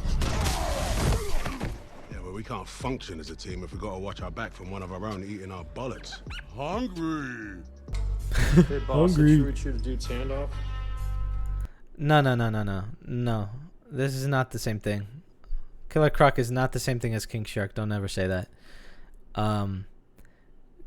Killer Croc is like a regular human being kind of guy that has really has way more control for his appetite compared to King Shark. King Shark is like almost irresistibly wanting to have humans for food. Like there's no one moment where I think, oh, Killer Croc's about to eat one of the Suicide Squad members. It's never shown, but with King Shark, it's warned by Waller in the beginning. Killer Croc was never shown as a threat to the team. Yeah, that's exactly what I'm also saying. He was never a threat to his own team. He's kind of like he's kind of more, I guess, who would he be more like? I'm not sure if there's like another fair comparison to make with him. I was gonna say Weasel, but even Weasel is super unpredictable. I guess Weasel is more like King Shark in that they're really unpredictable to what they're gonna do to the team. King Shark is or Killer Croc is far more predictable. So I wouldn't even draw that parallel. That right there, vulcanized rubber. And the reason it's so important for the scene to unfold from Bloodsport's POV is obviously to keep him active as the main hero should be, but also to turn the scene itself into an obstacle that we need to solve to stay on course to our main objective. We can't really lead a team to complete a task if we don't have a team left to lead. I think you're kind of thinking too hard about it. I think Killer Shark is just a guy who wants to eat people and Bloodsport doesn't want his team eaten. He just wants to get the mission finished. An obstacle that we need to solve to stay on course to our main objective. We can't really lead a team to complete a task if we don't have a team left to lead. Prince. All in all, if your main hero just leaps through the events of your movie, not only will the audience wonder why they're the main hero in the first place, the events themselves can also very easily feel like brief standalone moments that carry no larger purpose. So try to involve your main... Brief standalone... Okay, I have to rewatch that because I felt like that was a lot for my head to really combine. All in all, if your main hero... Didn't Waller say that Nanawe had an affinity for human flesh? Yes, in the very beginning where they're first introduced to King Shark, as they're exiting to go to meet Ratcatcher, they're like, oh, and be careful, he also has a has grown an appetite for human flesh. So yeah, definitely directly warned. Just leave events of your movie. Whereas Killer Croc, that is just not the case. This editing scene is weird to me. I have to rewatch this part. All in all, if your main hero just leaps through the events of your movie, not only will the audience wonder why they're the main hero in the first place, the events themselves can also very easily feel like brief standalone moments that carry no larger purpose. Wow, that was a major fucking run-on sentence. I don't know what he said. All in all, if your main hero just leaps through the events of your movie, if your main hero just leaps through the events of a movie, not only will the audience wonder why they're the main hero in the first place, not only will they wonder why he's a hero in the first place. What is this? Why is Will Smith there in the Flash, and he's talking about like Boomerang as being, the Flash guy? I don't know what he's trying to say. Sleeps through. Oh, okay, now okay. All in all, if your main hero just leaps through the events of your sleeps through. Yeah, he's got that accent does not do him rightly there. Movie, not only will the audience wonder why they're the main hero in the first place, the events themselves can also very easily feel like brief standalone moments that carry no larger purpose. Yeah, I still have no idea what the fuck he's saying.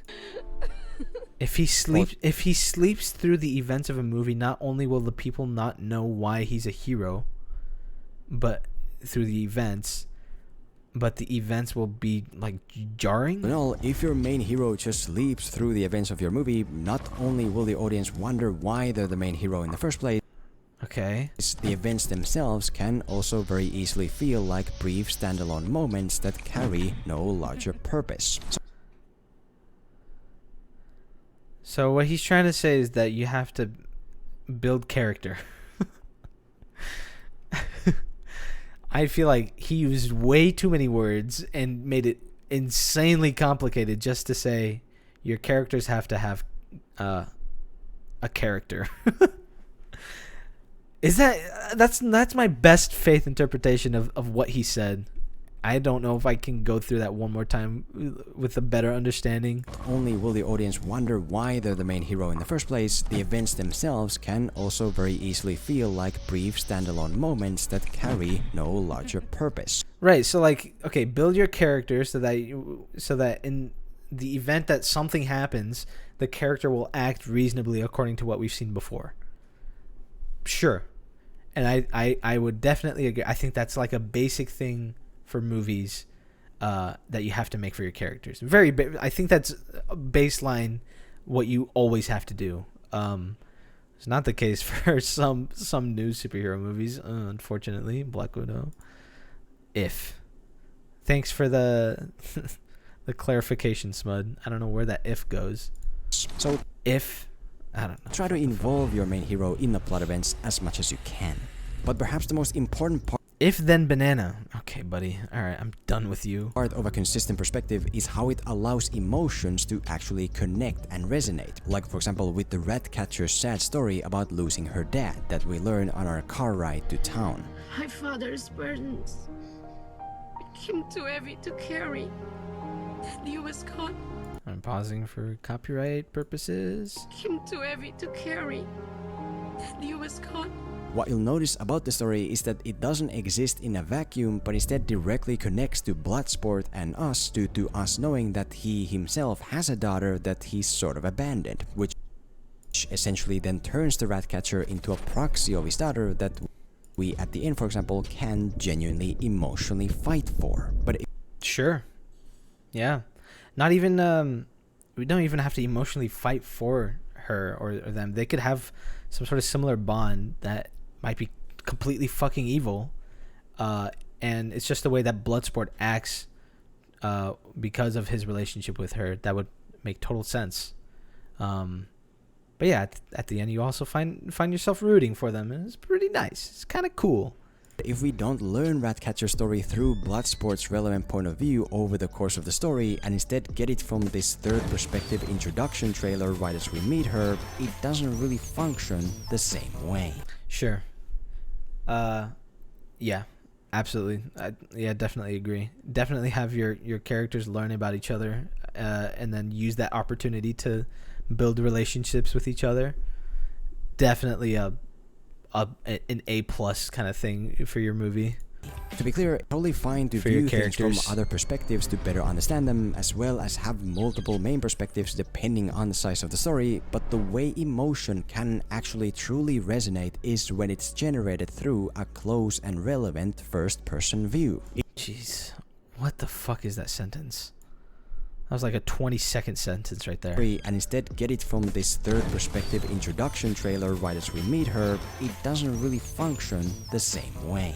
To be clear, it's totally fine to view things from other perspectives to better understand them, as well as have multiple main perspectives depending on the size of the story, but You really gotta have more commas in your sentence, dude. Like right here is where I would stop. Okay, it's fine to view things from other people's perspectives with multiple other main person's perspectives. Is that what he said? their perspectives to better understand them, as well as have multiple main perspectives Okay, multiple main perspectives that... depending on the size of the story, but the way emotion can actually truly resonate is when it's generated through a close and relevant first-person view.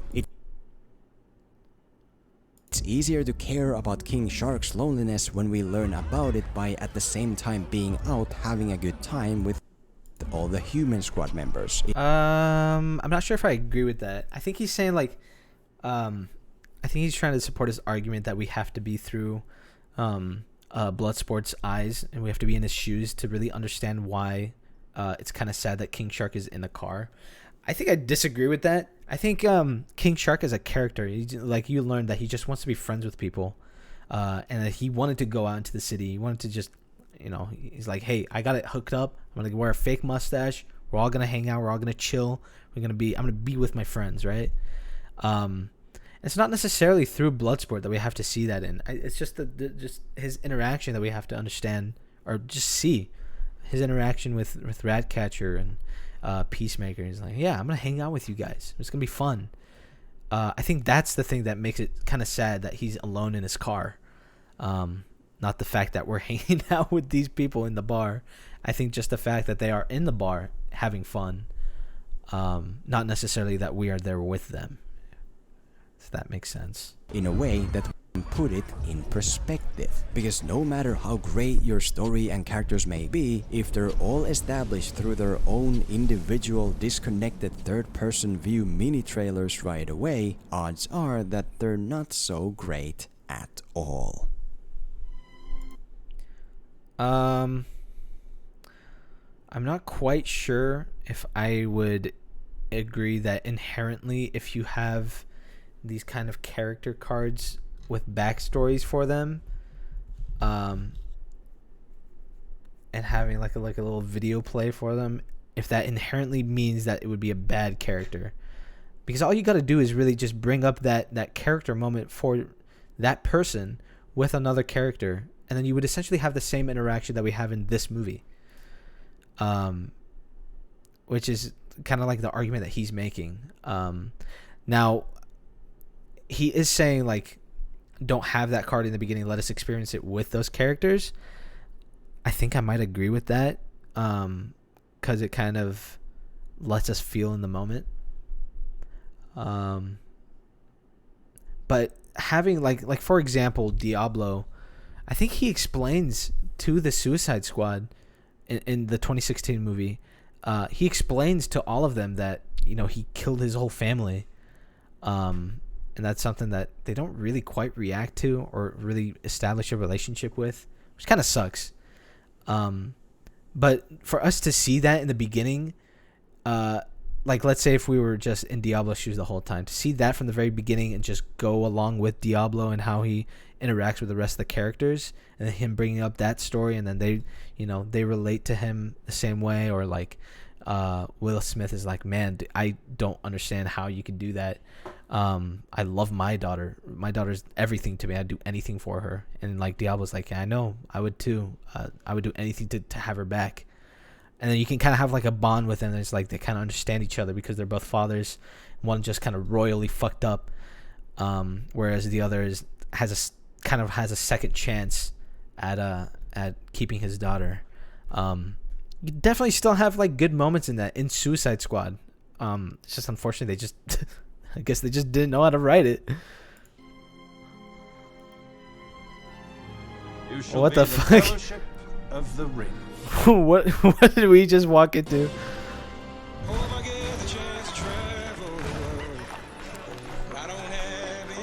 Okay, all right. There's a special kind of like style with. It's just a Suicide Squad stylistic choice. I think that they went with it.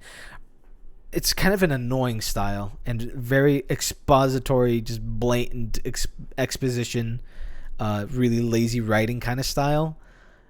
It is style nonetheless, and something that would just not fit whatsoever in Lord of the Rings. Now maybe. Oh fuck! I skipped towards the. Damn it! I skipped towards the middle or the beginning.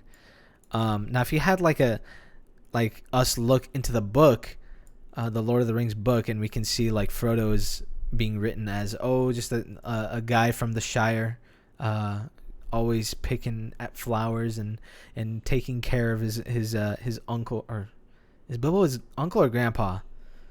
I don't know. He caretaker of his grandpa, lived with him for many years. You have just a quick little exposition right there, and it's not too compromising to Frodo as a character. The character comics were lazy, sure, but he's way too invested in them. I would agree. I don't think it's definitely not the biggest problem with Suicide Squad. Character cards are lazy, but you can still have those and have meaningful interactions with your other characters. Definitely not the biggest issue in them, though. Exactly. Yeah, totally agree with you there. I do find this kind of funny though. It's just to have this kind of Suicide Squad style. Oh, like I said, like if you open the Lord of the Rings book and you can have something written, something like this, or a narrator kind of talking about Frodo real quick. I don't have any. Everyone I know betrayed by his kind. But before we move on, to address the one DC Session Scene playlisting, we're not doing it this time, but I still want to take a moment to encourage everyone to start making videos about this movie or any other if that's what you're interested in. And to answer the common question of how to begin, I'm once again joining forces with Skillshare, an online learning community hosting thousands of educational classes on everything from filmmaking to animation to web design to photography to, of course, making YouTube videos about movies. If you need to learn how to edit these videos with the software, I don't know, let him go through with it, but he kind of deserves the ad there. His editing is pretty slick. I'm really kind of enjoying it, and I think he has some good points. He's kind of focusing on the wrong things as far as what the issues are in Suicide Squad so far. I kind of wish, I hope that he goes into like some of the good, like really, really good things. What we see is what we get, I guess. The second key issue with the original movie was how most of the characters were boring one-dimensional manifestations of their introductory walls of text. Absolutely agree. The soldier man was a soldier, the evil witch was an evil witch, the crocodile man was, you know. He looked like a monster, and he became a monster. This is the checkout, where all the food is paid for. Okay. Alright. And the first obvious kind of funny way the sequel gives its characters more realistic, deeper layers is by giving them actual arcs, where they start out with a core flaw and then throughout the story grow over it to become someone entirely. I don't know if he had really much of an arc, because he just kind of sees his mom everywhere, and he also says like if it was something where I see my mom but I can't get myself, angry enough to kill her, that's when it gets messed up for me. And then at the end, he finally takes out his mom that he sees as Starro, and like then he's like, oh shit, I fucking killed her, or I fucking injured her, I finally did it. That would be more of an arc, what I would define as an arc. I don't think he has really much of an arc. He's just really consistent as a character. I guess I feel it kind of jarring that he says at the end, I want to be a superhero. I'm fun. I'm a fucking superhero or something like that. Because in the very beginning, he's like in this really terrible mental state where he kind of wants to off himself, and he's been wanting to off himself for a while. He's like, Bloodsport's like, oh, we're all gonna die. And he says, dude, I hope so. Like, he's really, really fucking depressed, and hates his life. But he kind of overcomes that depression and really feels more selfless towards the end, and more of a superhero. I think I guess he does have an arc. I'll take that back. He does have a pretty meaningful arc. Not quite with his mom though. But I would say definitely with the whole depression aspect with it. Ill. Bloodsport, for example, you can see that he starts out exactly like Deadshot in that. No, he doesn't. Absolutely, like literally, these two scenes are like polar opposites. Will Smith always wants to be with his daughter, always wants to hang out with her, fucking loves the shit out of her. Bloodsport loves the shit out of his daughter, wants her to stay the fuck away from him, as far away from him as possible. Will Smith tries to justify his actions. Bloodsport's like, I'm a terrible fucking person. Get the hell out of here. Why are you here? You know? They're not the same person. That he's an assassin in jail with a daughter left on the outside. But instead of it being just that at face value, the relationship here is actually a bit different. Okay, so I guess he does address that.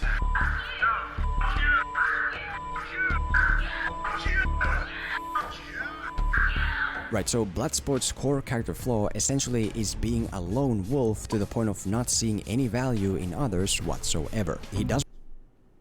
Yeah. I guess I'm just gonna let him go through it to see if he elaborates it. He doesn't want to be with his daughter. He doesn't want to be with anyone else, and he definitely doesn't want to lead a team of freaks. You're the leader. Sure. You're supposed to be decisive. I decided that you should eat a big bag of how's that? But what ultimately ends up happening is exactly that. Not only does he learn to care about others through the girl serving as a proxy of his daughter, he also learns to become the decisive leader he never saw the value in being. Honey! Yeah. I agree. He's totally right. It's kind of weird that he is. Take the high ground! Now wait! Monster is Num-Num! Monster's Num-Num! It's your mom! You find arcs of growth like this in many of the smaller characters as well to make them feel like real people whose journeys we can really care about. We have Polka Dot Man who hates life because he literally can't get his abusive mom out of his head, ultimately learning to stand up to his mom in a way that he can find the positive side of life once more. I'm a superhero! I'm a motherfucker! We have King Shark who suffers. The only thing I would say is like, I guess he always kind of kills his mom, but he did add that extra part at the end. It was like, oh, he finally finds the positives in life, especially one to be a superhero. It's like, yeah, you know, I agree. We have King Shark who suffers from depressive loneliness, ultimately finding a real group of friends by learning not to eat. I'm glad Filmento is competent enough to understand that he just wants to be friends with people rather than fucking Ralph the Movie Maker saying, oh, he's cute and he makes funny sounds. Everyone he meets. No. But he actually looks at the characters, and I'm glad Filmento does that. You know, good job. That Num-Num, no. No, it's not Num-Num. We have Ratcatcher who mostly just sleeps through her meaningless existence, ultimately learning to find her missing purpose. Rats are the lowliest and most despised of all creatures, my love. If they have purpose, Thank you. Who did that? Didn't even show me who did that. Thank you, though, for whoever sent the orgasm sound. We even have Amanda Waller's slave-like office workers ultimately rising up from under her thumb, which sadly enough makes even them feel more like real people we can care about than almost everybody in the original.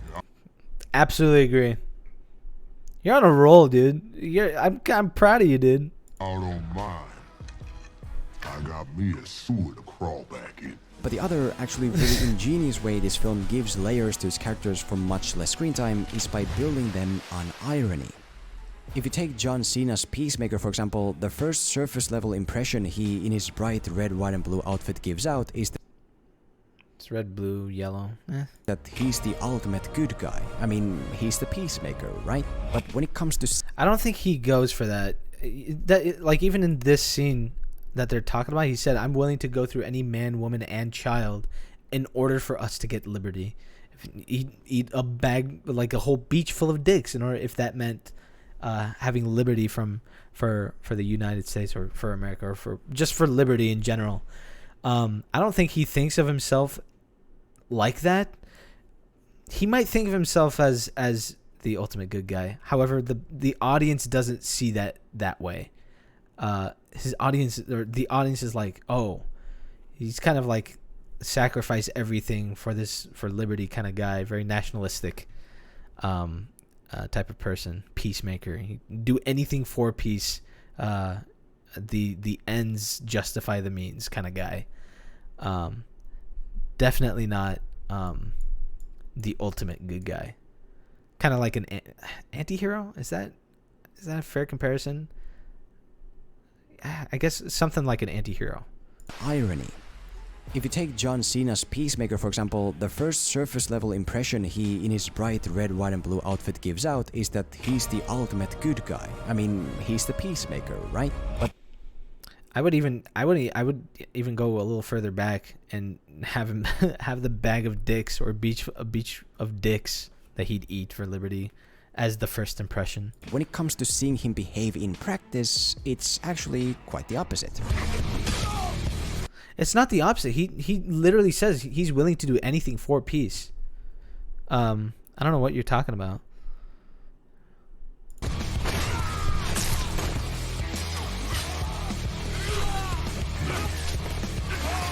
It's totally consistent with his character. It's not ironic at all. That part has way more conversation to it, rather than just talking about him being an ironic character. I think there's a lot more to go into that scene specifically. Cherish peace with all my heart. I don't care how many men, women, and children I need to kill to get it. Yeah, so you're even showing talking about that line. You even presented to us that line, which like disproves your point that it is about irony, which it's not. It's not about irony. Peacemaker in actuality is more ruthlessly deadly than a contract assassin called Bloodsport, to the point where he's willing to murder people in their sleep and execute a little defenseless girl, all in the name of quote-unquote peace. And it's that ironic contrast of who the... It's not ironic.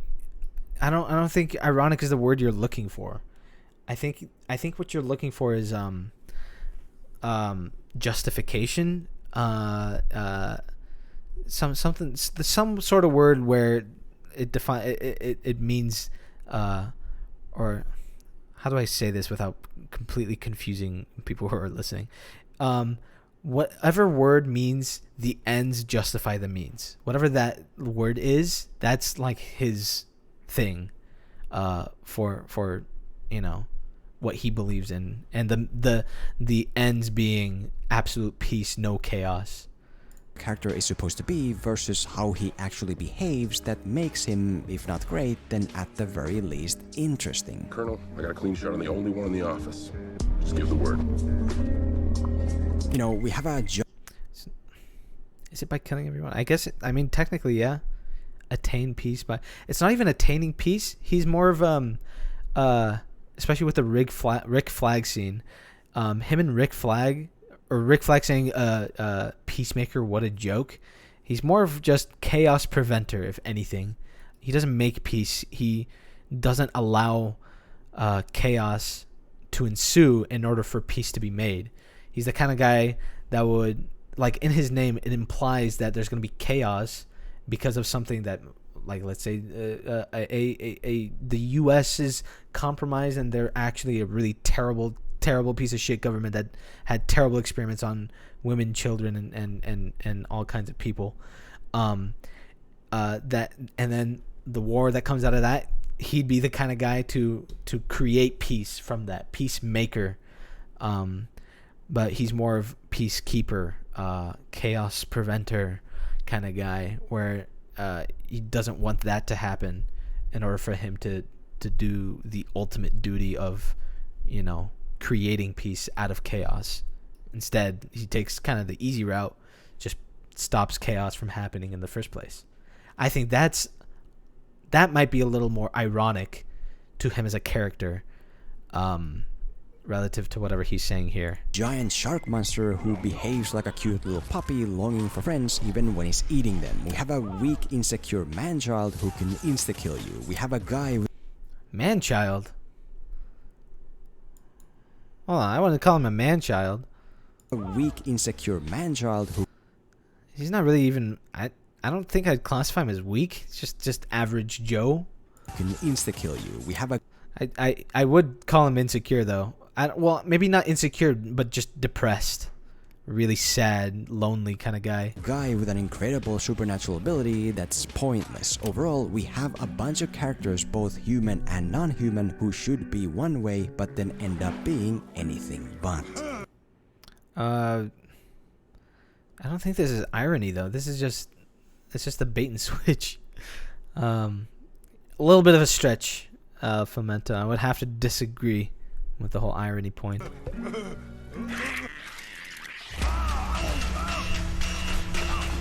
I'm not saying... Man, that scene sucks, bro. It was kind of hard seeing him, you know, suffer like that. Irony necessarily creates the same level of audience investment as arcs, but it does make your characters more than meets the eye, which automatically prevents them from being just one-dimensional boring shells. Because if you have someone who doesn't grow and who also behaves exactly as they're supposed to from beginning to end, then you get a Snorefest one-note character like Amanda Waller, whose biggest positive contribution to the enjoyment level of this entire movie is getting knocked out of it.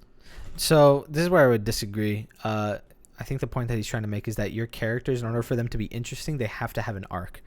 I would absolutely disagree. You can have a character that is completely consistent with their values, and just by the way that they act, you can see like they're just really good characters. Peacemaker is the perfect example for that. Rick Flagg is also another really good idea for that. They don't go through an arc. They're just really consistent characters. Same with Ratcatcher too, I think. She doesn't really have an arc. She's not at a place where she needs to be better. She's just always been good and very consistent. So yeah, you're wrong. I would have to say you're wrong there. It's just not the case where you have to have an arc to be a good character. Also, Amanda Waller just being like an asshole and willing to do whatever the fuck she is supposed to in order to get what she's asked for. Not a flaw at all. There's nothing wrong with her. She's just really, really intimidating and is willing to do anything for fucking whatever she's asked for. Like she said, like she's asked by Joe, one of the big guys. You wouldn't. He's like, you wouldn't actually do that to Dubois, like Bloodsport's daughter, would you? You're kind of kidding about that, right? And Amanda's like, you wouldn't. You don't know half of what I would do, Josh. I don't fucking know. And it's like implying like, oh shit, what is the extent of what she will do as a character? And it's like, it's kind of interesting. I'd like to see what she would do. Like, what are the extents of her capabilities, of her of what she's willing to do. Baby, that's what I've been waiting for. I mean, clearly she's allowing the fucking starfish to she's allowing Starro to kill a whole country just for the Suicide Squad to get out, which is the way that she like puts that away is like, oh, the US is gonna create a hostile base or something like that. And it's like it's, you know, I don't think countries would want that. If anything, they would want to go in there and help out to not only improve them as a like how they're viewed as a country, but also you can also just like have trading or whatever is valuable at this place, whatever Corto Maltese, and you can mine that. You can mine that for resources. Fuck you. Nope. That's what it's all about. Woo!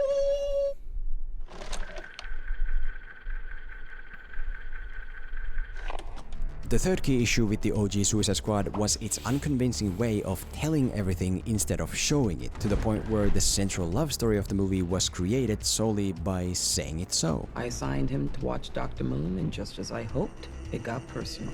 I have the witch's heart, and Dr. Moon has his. Whereas the sequel Sure, just lazy exposition. Yeah, I think that is bad. Puts in the effort to actually prove what it wants to convey. The most obvious example of this being the title Suicide Squad, which isn't earned just from Will Smith saying it, but instead from the fact that the movie very specifically begins with, well... All my friends are dead. All my friends are dead. Well, I mean, they do explicitly say, I'm not going to join your Suicide Squad. I think you're just wrong there. How much longer? 5 minutes. What, you want to get out of here? Get out of here. Why are you asking me how long?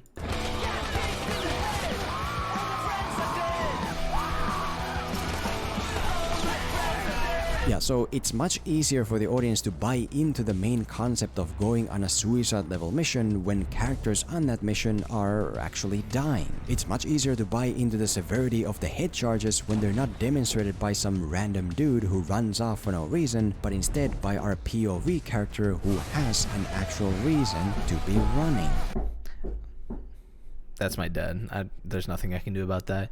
I would also agree there. Slipknot is kind of stupid for trying to run away. But they also just think that she's bluffing. So I can't really say that he's... I guess I can't really say that he's stupid for trying to run away. Other than just the vague fact that he might die. I don't know. I guess there's some sort of justification in his head. There's no way she's gonna kill me because I'm out here. There's no way that Chip is gonna blow my head off. I think it's fine in that movie. I think it's a little better in this movie just because somebody has we can see that sort of what do you call it? Mental process of what Savant is thinking, running away. Whereas Slipknot, I don't think you can really see that. He's just kind of calling the bluff without much, backup behind it. Everyone else died, right? Just the people in the beginning and Polka Dot Man died, which is unfortunate. I like Polka Dot Man.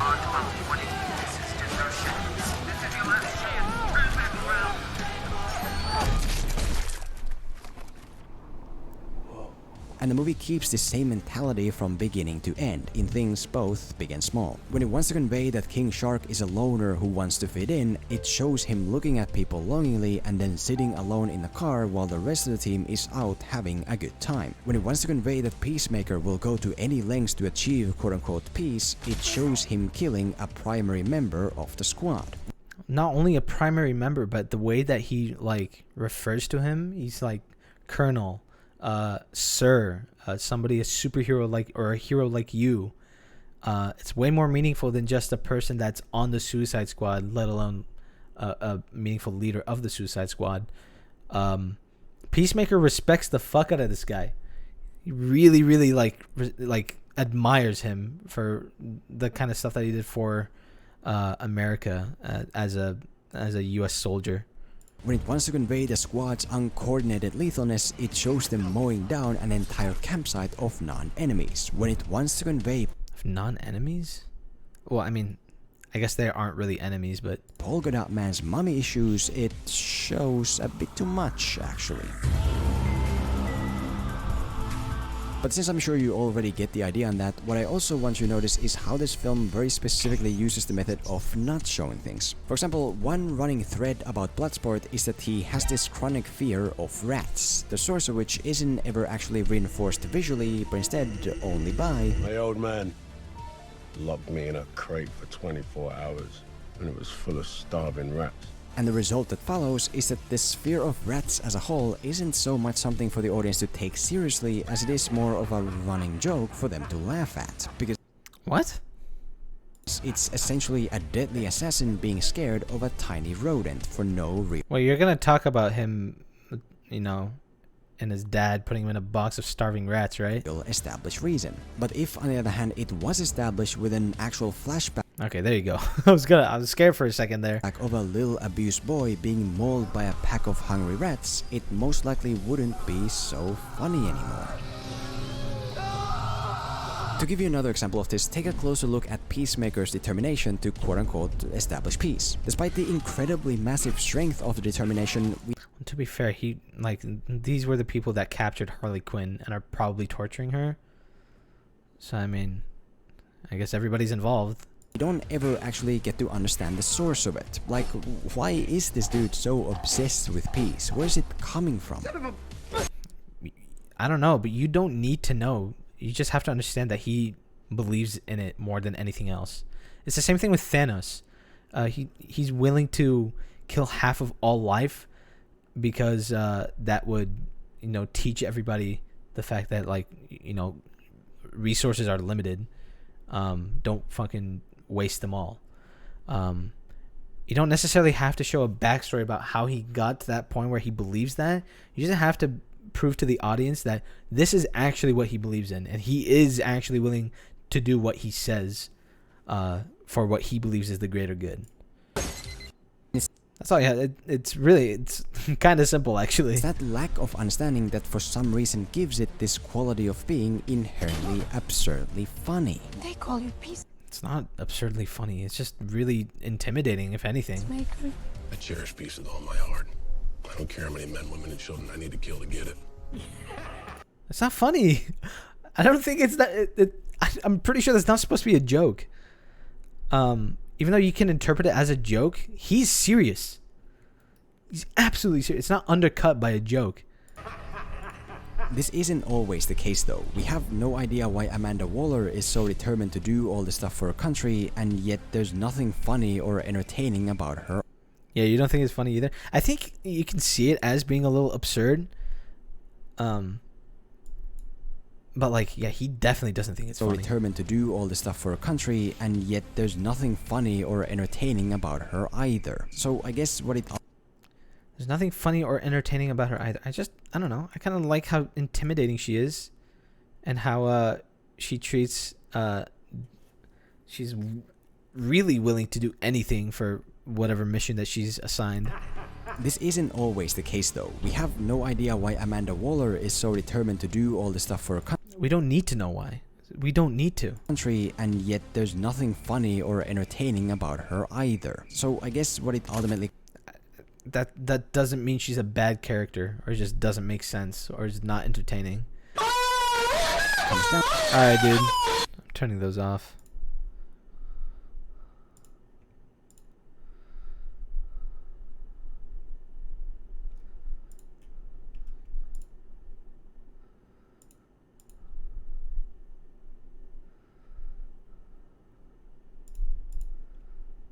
But why is it so hard to reach it?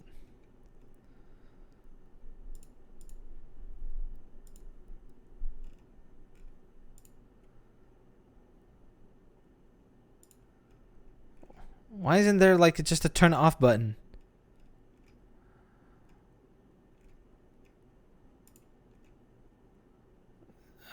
Fuck it. Let's put it on one master volume.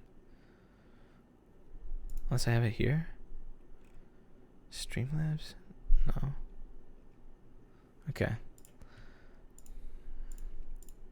Down to is the zany outlandishness of whatever it is you're trying to convey, which actually is a very case though. We have no idea why Amanda Waller is so... For fuck's sake, dude!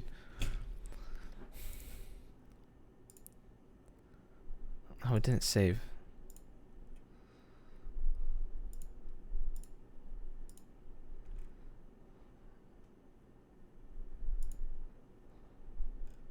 Why is there not just an off button? Come on, man.